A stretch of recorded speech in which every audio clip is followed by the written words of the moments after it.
एक तरफा यातायात को लेकर दुकानदार खुलकर आए मैदान में, दुकानें रखी बंद, पहुंची पुलिस।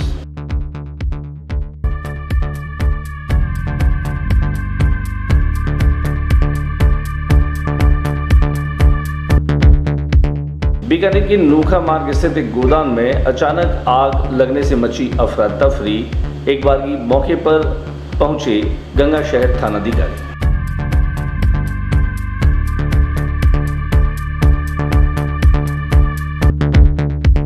भारतीय जनता पार्टी शहर जिला बीकानेर के जिला स्तरीय शक्ति केंद्र सम्मेलन में कार्यकर्ताओं ने की शिरकत।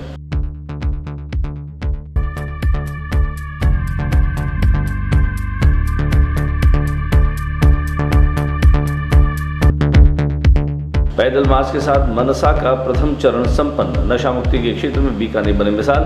संभागीय आयुक्त ने कहा, युवाओं की ऊर्जा का हो सकारात्मक उपयोग, कहा जिला कलेक्टर भगवती प्रसाद कलाल।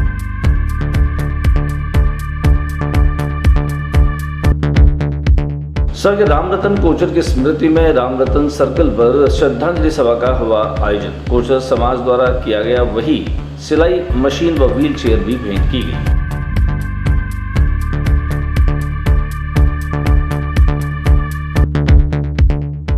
श्री डूंगरगढ़ नगर पालिका की अधिशासी अधिकारी को मिलेगी चार्जशीट। नोखा के सहायक अभियंता को नोटिस। संपर्क पोर्टल की समीक्षा बैठक के दौरान जिला कलेक्टर ने दिए निर्देश।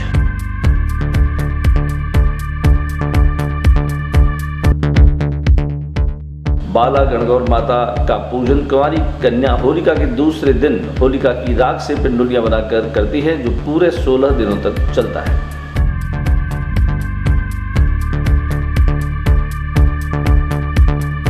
और खबरें विस्तार से। सबसे पहले बातचीत करते हैं कि ये रोड कोटगेट और सट्टा बाजार की तरफ, जहां एक तरफा यातायात बनाए जाने के बाद में लोगों की प्रतिक्रियाओं का इंतजार था। हालांकि संभागीय आयुक्त नीरज के पवन के नवाचार के चलते आम लोगों को काफी राहत मिली। इसके बावजूद हालत ये रही है कि आज दुकानदारों का गुस्सा जो है वो लावा बनकर के फूटा। उन्हें एक तरफा यातायात की यह व्यवस्था रास नहीं आ रही। उनका ये आरोप है कि इसके चलते जहां ग्राहकी सुस्त हो गई, बल्कि ग्राहक आना ही बंद हो गए हैं, क्योंकि यहाँ पर किसी भी व्हीकल को खड़े नहीं रहने दिया जा रहा। लिहाजा अब इन दुकानों पर ग्राहकी आना बिल्कुल भी बंद हो गई है। आखिर व्यापारियों का गुस्सा फूटा और उन्होंने आज न केवल दुकानें बंद कराई, बल्कि इस एक तरफा यातायात व्यवस्था के विरोध में आज जबरदस्त प्रदर्शन किया। दिखाते हैं आपको इस विरोध प्रदर्शन की कुछ झलकियां। प्रशासनिक शहर और यातायात प्रभारी दीपचंद ने हालांकि ग्राहकों और व्यापारियों से बातचीत की। खासतौर से व्यापारियों के आक्रोश को उन्होंने सुना और उन्होंने इस बात का आश्वासन दिया कि आपका यह जायज आक्रोश अधिकारियों तक पहुंचा दिया जाएगा।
क्या कुछ वहां पहुंचकर के दीपचंद ने किया और हमने यहां पर बातचीत की दीपचंद से। ये जो पार्किंग समस्या को लेकर इन्होंने अपनी स्वेच्छा से दुकानें बंद की हैं, प्रशासन को हमने अवगत करा दिया। ये लोग प्रशासन से मीटिंग करें, आगे जो भी आदेश जैसे होंगे वैसी पालना कर ली जाएगी। सर, प्रशासन की इस मुहिम का जनता बहुत सपोर्ट कर रही है, आप क्या कहेंगे? भाई सपोर्ट तो करिए, पर व्यापारी वर्ग का अपना है एक कैसा, अब हमारी ग्राहकी खत्म हो रही है या ग्राहक नहीं आ रहे, तो ये ठीक है, इनको बता दिया इनकी समस्या है, सही प्लेटफॉर्म पे आप अपनी समस्याएं रखें, जहाँ समाधान होगा, जितना उचित समाधान होगा किया जाएगा। सुरक्षा हो रही है, बाकी और हम धीरे धीरे कर रहे हैं, इंप्रूवमेंट कर रहे हैं, सुरक्षा के लिए भी कर रहे हैं, पार्किंग के लिए भी कर रहे हैं। वही ये व्यापारी यहाँ प्रदर्शन करते हुए कलेक्ट्रेट पर भी पहुंचे, जहाँ उन्होंने जबरदस्त नारेबाजी की, प्रदर्शन किया, साथ ही साथ एक ज्ञापन भी दिया।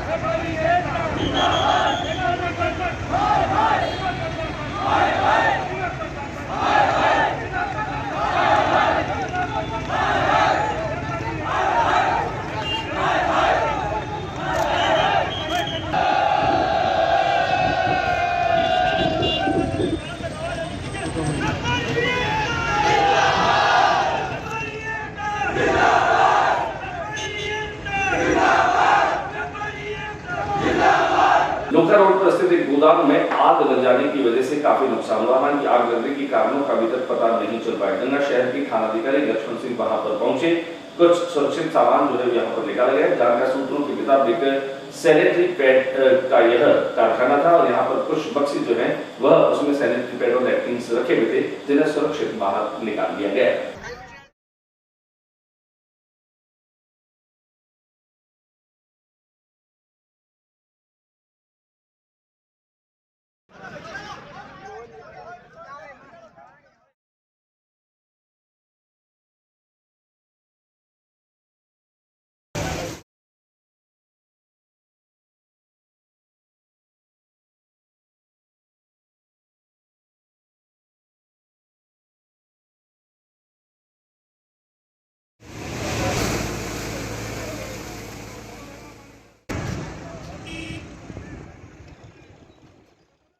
हमने यहाँ पर गंगा शहर के थानाधिकारी लक्ष्मण सिंह से की बात। 11 पौने 12 बजे की बात है।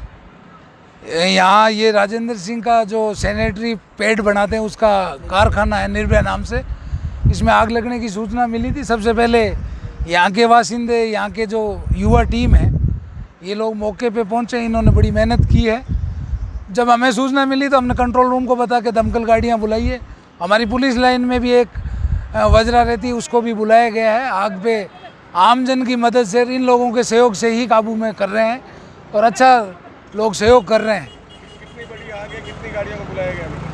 दमकल की करीबन 5 गाड़ियाँ आ गई। एक पुलिस का जो वाहन रहता है टैंकर लाइन में वो आ गया। यहाँ स्थानीय भी टैंकर वगैरह लोगों ने अपने स्तर पे प्रयास किए हैं लाके। कारणों की जांच बाद में करेंगे, अभी पहले बुझाने का काम पहले है। कोई कैजुअल्टी वगैरह ना नुकसान हुआ है? नुकसान का आंकलन भी करेंगे, बाद में बताएंगे। कैजुअल्टी नहीं हुई, जनहानि नहीं हुई और ये लोग बड़े जागरूक हैं और इन्होंने प्रयासों से हम तो लॉ एंड ऑर्डर के लिए आते हैं। इनके हमारा मदद तो ये लोग ही करते हैं। बीकानेर की रानी बाजार औद्योगिक क्षेत्र से जिला उद्योग संघ सभागार में भारतीय जनता पार्टी के शक्ति केंद्र का सम्मेलन आयोजित किया गया। जिला स्तरीय शक्ति सम्मेलन केंद्र में जहां भजनलाल शर्मा मौजूद थे, वहीं प्रभारी ओम सारस्वत भी मौजूद रहे। कार्यक्रम के दौरान भाजपा के शहर अध्यक्ष अखिलेश प्रताप सिंह सहित कई कार्यकर्ता मौजूद रहे। कुल मिलाकर के अलग अलग मंडलों और बूथ पर कार्यकर्ताओं की तैनाती के लिए और उन्हें मजबूत बनाने के उद्देश्य से यह शक्ति सम्मेलन आयोजित किए जा रहे हैं। आइए लिए चलते हैं आपको रानी बाजार स्थित जिला उद्योग संघ सभागार में, जहाँ पर यह कार्यक्रम संपन्न हुआ। पेड़ सदा के रूप में और उसके पीछे बड़ी संख्या में आज युवा बैठे हैं और मैं निश्चित रूप से इस बात को जानता हूँ कि आज अगर राजस्थान में चुनाव की घोषणा हो जाए तो ये युवा बीकानेर में जीत का परचम फहराने के लिए तैयार बैठे। आज हमारे बीच में बिगुल बजाने के लिए आदरणीय भजनलाल जी हमारे बीच में पधारे हैं। भारतीय जनता पार्टी के प्रदेश के वरिष्ठ नेताओं में से एक, 3 बार के महामंत्री, आज हमारा सौभाग्य आज ताली बजाकर हमने भाजपा के प्रदेश महामंत्री भजनलाल से इस बाबत की विशेष बातचीत। मैं ये कहना चाहता हूँ कि भाजपा का कार्यकर्ता साल के 365 दिन काम करता है। हमारा भाजपा का कार्यकर्ता ऐसा है, वो पूरा काम समयबद्ध तरीके से जो प्रदेश या केंद्र से मिलता है, जिलों में वो कार्यक्रम की क्रियान्वित होती है और वो नीचे मंडल से शक्ति केंद्र और शक्ति केंद्र से बूथ तक हमारा कार्यकर्ता काम करता है। आज हमें उसी का हमारा ये सम्मेलन चल रहा है। मैं कहना चाहता हूँ कांग्रेस सरकार के बारे में कि जिस तरह से राजस्थान के अंदर कांग्रेस सरकार भय, भूख और भ्रष्टाचार उसने इतना कर रखा है कि आज आम जन में भ्रष्टाचार है, इतना अत्याचार है कि महिलाओं पर आए दिन बलात्कार की स्थिति जो आप देख रहे हैं। अखबार पढ़ते ही पहली कोई ना कोई घटना इस तरह की आती है जिससे मन में बहुत पीड़ा होती है। जनता परेशान है। उन्होंने जो वायदे किए थे अपने घोषणा पत्र में, उनको भी उन्होंने पूरा नहीं किया है। अभी जो वो लगातार घोषणा कर रहे हैं, लेकिन उन घोषणाओं को पैसा कहाँ से आएगा इसकी उनको चिंता नहीं है। उनको ये लग रहा है हम तो जा रहे हैं, लेकिन घोषणाओं का अंबार लगाते हुए लोगों को भ्रमित करते हुए काम करना है। भारतीय जनता पार्टी का निर्णय संगठनात्मक निर्णय होता है। इस निर्णय को कोई व्यक्ति नहीं करता है, पार्लियामेंट्री बोर्ड करती है केंद्र जो उस निर्णय को करेगा, कार्यकर्ता उसको मानेगा। इसमें कोई किसी तरह की सोचने की ज़रूरत इसलिए नहीं होती है कि हमारा केंद्रीय बोर्ड जो हमारे कमेटी बनी हुई है वो उसमें निर्णय लेती है और वो निर्णय फाइनल होता है, इसलिए इसमें चर्चा करने की ज़रूरत ही नहीं। पर इस तरीके से विधायक जो सवाल उठा रहे हैं, बार बार पत्र लिख रहे हैं, उन्होंने तो आपके जो प्रदेश जो प्रभारी हैं चंद्रशेखर जी, उन पर भी कई तरह के आरोप लगाते हुए एक पत्र लिखा अभी हाल ही में। देखिए आज हमारे पूरे राजस्थान के अंदर 3 अभियानों के माध्यम से संगठन को मजबूत करने का काम चला है। माननीय राष्ट्रीय अध्यक्ष जी के आह्वान पर सशक्त मंडल सक्रिय बूथ समिति पन्ना प्रमुख की नियुक्ति। मंडल को किस तरह से सशक्त किया जाना चाहिए, बूथ समिति हमारी सक्रिय रहे और पन्ना प्रमुख की नियुक्ति हमारी हो। आज हमारा ये शक्ति केंद्र के संयोजकों का हमारा ये सम्मेलन है। Mission against narcotics abuse sustains यानी कि मनसा, इसके खिलाफ पहला चरण पूरा हुआ।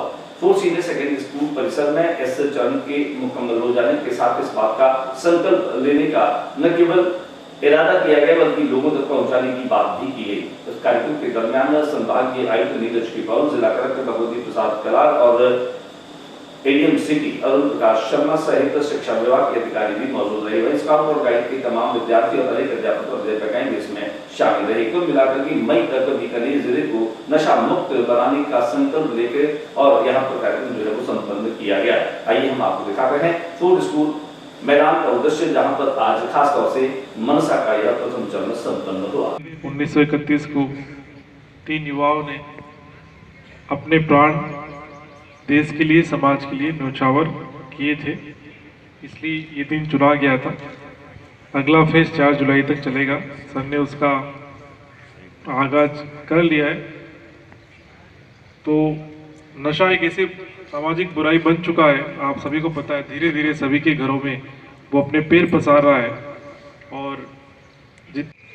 और छोटा सा प्रयास कैसे सफलता दे सकता है, इसका एक एग्जाम्पल मैं अभी आपको बताता हूँ। कल मैं एक डेयरी पे गया, उससे पूछा सिगरेट है, उसने कहा है। फिर दूसरी डेयरी पे गया, सिगरेट है, वो देना, उसने दे दी। तीसरी डेयरी पे गया, गुटखा है।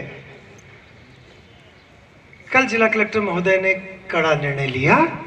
आज इस मौके पर हमने संभागीय आयुक्त नीरज के पवन से की विशेष बातचीत। सब्सटेंस अब्यूज़ जो कि 14 फरवरी से पूरे बीकानेर संभाग में 4 जिलों में प्रारंभ किया गया था, उसका पहला चरण आज भगत सिंह जी की पुण्यतिथि पर आज समाप्त हो रहा है। उसी के साथ साथ द्वितीय चरण भी आज से ही शुरू हो रहा है, जो विवेकानंद जी की पुण्यतिथि यानी 4 जुलाई 101 दिन की पूरी कार्य योजना बनाई गई है। माननीय मुख्यमंत्री महोदय और राज्य सरकार की मंशा के अनुरूप बीकानेर संभाग को, बीकानेर ज़िले को नशे से मुक्त कराने के लिए जिला कलेक्टर महोदय के नेतृत्व में सारे विभाग सब मिल करके इस कार्य योजना को सफल बनाएंगे। इस द्वितीय चरण की आज से शुरुआत है और पहले चरण का उपसंहार है। हम सब मिल करके आम जनता तक ये मैसेज तो पहुंचाने में सफल हुए हैं कि किस प्रकार हम सभी प्रकार के नशे, खास तौर पर तंबाकू मुक्त राजस्थान की ओर आगे बढ़ें, उस दिशा में हम आगे बढ़ रहे हैं। हमें पूरा विश्वास है कि ज़रूर सफल होगा। आपको पता है कि डेयरी बूथ सारे सरकारी हैं, वहाँ पर किसी प्रकार के तंबाकू उत्पाद का विक्रय पूर्णतः प्रतिबंधित है। उसके बावजूद कई जगह पर ऐसा पाया जा रहा था कि वहाँ पर सिगरेट गुटखा बिक रहा था। उस पर कल कार्रवाइयाँ की गई और आज आपने देखा है, बड़ा सुखद आश्चर्य और हमें पूरा ये इस बात का पता चला है कि किसी भी डेयरी बूथ पर कोई भी सिगरेट उत्पाद अब नहीं बिकेगा। इसी के साथ साथ जो माननीय मुख्यमंत्री महोदय की तंबाकू मुक्त राजस्थान की संकल्पना है, उसको पूरा करने में बीकानेर जिला एक कदम और आगे बढ़ा है। वहीं कार्यक्रम में पहुंचे जिला कलेक्टर भगवती प्रसाद कलार से भी हमने की बातचीत। सब्सटेंस अब्यूज़ के खिलाफ 14 फरवरी से प्रथम चरण शुरू हुआ था। आज 23 तक इसका समापन और द्वितीय चरण का आगाज हो रहा है। इस कार्यक्रम में विभिन्न विभागों ने अपनी सहभागिता दिखाई है। हमारा उद्देश्य है कि विभिन्न गतिविधियों के माध्यम से आमजन में विश्वास पैदा किया जाए कि नशा जो है सामाजिक बुराई है, उसके खिलाफ खुलकर सबको आना चाहिए। ये जो अभियान है उस नशे के विरुद्ध अभियान है, ताकि युवाओं को नशे से दूर रखा जा सके और भावी पीढ़ी को बचाया जा सके। जिला अस्पताल या पीबीएम में किस तरह से इसको रोका जाएगा और किस तरह से कार्यप्रणाली को अंजाम दिया है? जो भी चिकित्सा संस्थान है, शिक्षण संस्थान है, उसके 100 मीटर के दायरे में तंबाकू उत्पाद और नशे की चीज़ें नहीं मिलनी चाहिए। उसके लिए हमारी विभिन्न एजेंसीज कार्यरत हैं और उसके लिए विभिन्न जगह रेड्स भी की जाएंगी और कहीं मिलेगा तो सख्त कार्रवाई की जाएगी। स्वर्गीय रामरतन कोचर की 40वीं पुण्यतिथि को सद्भावना दिवस के रूप में मनाया गया। स्वर्गीय रामरतन कोचर मूर्ति सर्किल पर यह कार्यक्रम आयोजित किया गया। कार्यक्रम के दरमियान जिला कलेक्टर भगवती प्रसाद कलाल पहुंचे। वहीं कार्यक्रम में मुख्य अतिथि के तौर पर पूर्व गृह राज्य मंत्री वीरेंद्र बेनीवाल भी थे।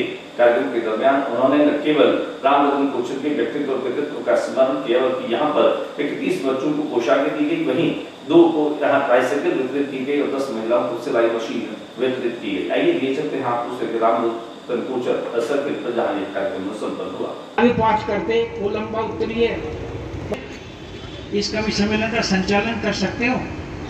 मैं एकदम डर गया, को शायद पता हो पर 99% कवि तो नहीं जानते। भारतवर्ष में केवल मात्र 3 ही राजकवि हुए जो आपके मन में कोई श्रृंगार व्रंगार नहीं आया।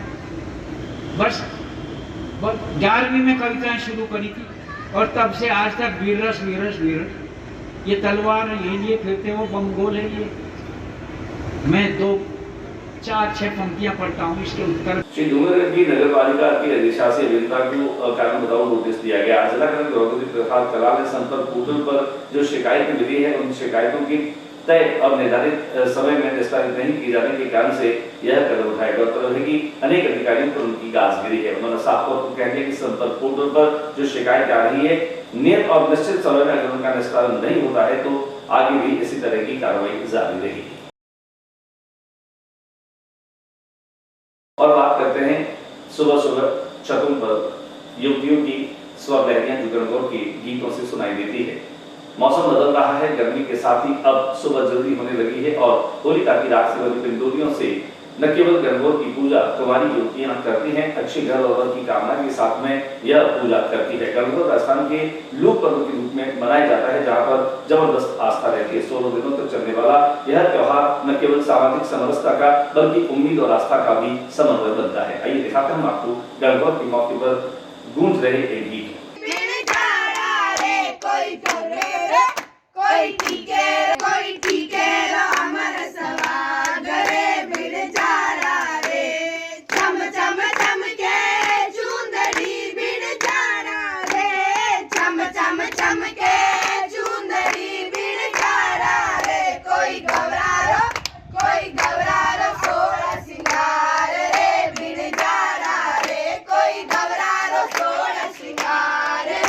आज के बुलेटिन में बस इतना ही। अगले बुलेटिन में नई गतिविधियों के साथ इसी समय इसी चैनल पर फिर मुलाकात होगी।